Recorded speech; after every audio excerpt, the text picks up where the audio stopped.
La situation en Belgique, l'assaillant qui a tué 2 Suédois lundi soir a été abattu hier. Le procureur fédéral évoque la piste d'un loup solitaire. Il s'agit d'un Tunisien entré illégalement en Belgique qui était passé également par la case-prison en Suède entre 2012 et 2014. Son attentat hier a été revendiqué par l'État islamique. L'État islamique, à qui le tueur d'Arras a également fait allégeance dans un document audio que se sont procurés les enquêteurs. Alors, va-t-on devoir vivre à nouveau avec la menace de Daesh chez nous? On voit ça avec Blandine Dalena et Camille Fournier. Sur le web français, une trentaine de sites comme celui-ci relaieraient la propagande de Daesh. Et cela, c'est sans compter le dark web, où il se multiplie aussi. On constate depuis plusieurs années maintenant un renforcement de leur présence. Les sites sont accessibles, ne sont pas filtrés.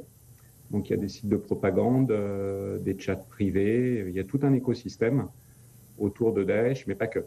Chaque groupe qui peut potentiellement provoquer des attentats est bien présent et tous se sont renforcés en termes de nombre de sites et en termes d'organisation d'écosystèmes. Donc la propagande est une partie intégrante du recrutement. Elle permet en effet de motiver des individus isolés à mener des attentats.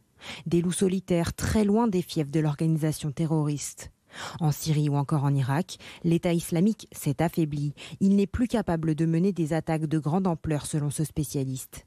Mais avec sa présence sur le web, son mode opératoire a changé. L'idéologie djihadiste elle est plus répandue que jamais.